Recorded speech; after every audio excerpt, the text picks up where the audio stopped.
Previous video में हमने दो लीगल मैगजीन्स पढ़े थे, injuria sine damnum and damnum sine injuria. आज इन्हीं दो लीगल मैगजीन्स के ऊपर हम पढ़ेंगे कुछ केस लॉज। तो स्टार्ट करते हैं इंजुरिया साइन डैमनम के साथ। इसके अंडर पहला केस लॉ आता है एशबी वर्सेस वाइट का।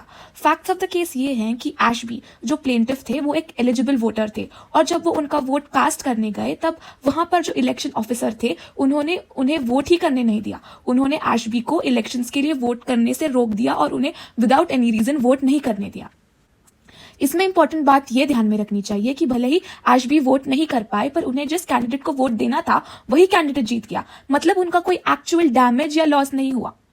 और इस केस का जजमेंट हाउस ऑफ लॉर्ड्स ने यह दिया कि भले ही एशबी को जिस कैंडिडेट को वोट करना था वो जीत गए, बट एशबी का तभी भी लीगल राइट वायलेट हुआ है, यानी उनका राइट टू वोट वायलेट हुआ है, इसीलिए डिफेंडेंट लायबल है। इससे हमें ये लेसन मिलता है कि अगर किसी का लीगल राइट वायलेट होता है तो कोई डैमेज हो या ना हो फिर भी केस फाइल किया जा सकता है। अब इसी मैगजीन के अंदर और एक केस देखेंगे, Bhim Singh versus state of Jammu and Kashmir का। भीम सिंह जम्मू एंड कश्मीर के एक एमएलए थे और जब वो असेंबली सेशन अटेंड करने जा रहे थे पुलिस ने उन्हें डिटेन कर दिया, यानी कि गलत तरीके से अरेस्ट किया और जेल में डाल दिया और ऊपर से उन्हें मजिस्ट्रेट के सामने प्रिस्क्राइब टाइम लिमिट के अंदर प्रोड्यूस भी नहीं किया गया। इसमें एक बात याद रखनी चाहिए कि इस वजह से भीम सिंह उनका असेंबली सेशन अटेंड ही नहीं कर पाए, जो उनका लीगल एंड कॉन्स्टिट्यूशनल राइट था। इस केस का डिसीजन आया और कोर्ट ने बताया कि भीम सिंह का फंडामेंटल राइट यानी कि article 21 right to freedom and personal liberty violate हुआ है और उनका असेंबली सेशन अटेंड करना एक लीगल राइट था।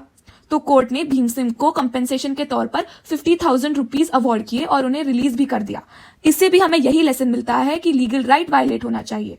बढ़ते हैं डैमनम साइन इंजुरिया की ओर। इसमें हम एक केस देखेंगे ग्लॉसेस्टर ग्रामर स्कूल का। ये फैक्ट्स ये हैं कि एक टीचर ने अपना एक नया स्कूल स्टार्ट किया जो उनके पुराने स्कूल, मतलब वो जहां पढ़ाते थे उस पुराने स्कूल के बिल्कुल सामने था। इससे पुराने स्कूल का काफी लॉस हो गया, उन्हें अपनी फीस कम करनी पड़ी, प्लस उनके स्टूडेंट्स भी छोड़ के नए स्कूल चले गए।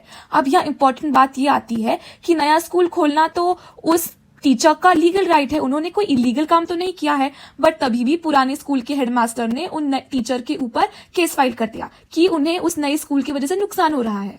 तो कोर्ट ने ये डिसीजन दिया कि यहाँ पे वो टीचर जिन्होंने न्यू स्कूल खोला है वो किसी का लीगल राइट वायलेट नहीं कर रहे हैं और जब तक किसी का लीगल राइट वायलेट नहीं होता है चाहे कितना भी लॉस हो केस नहीं फाइल कर सकते हैं। तो इससे भी हमें यही लेसन मिलता है कि भले ही आपको फाइनेंशियल लॉस हुआ हो इसका मतलब ये नहीं है कि आप कोर्ट जा सकते हैं। जब तक आपका कोई लीगल राइट ब्रीच नहीं होता है तब तक आप केस नहीं फाइल कर सकते हो।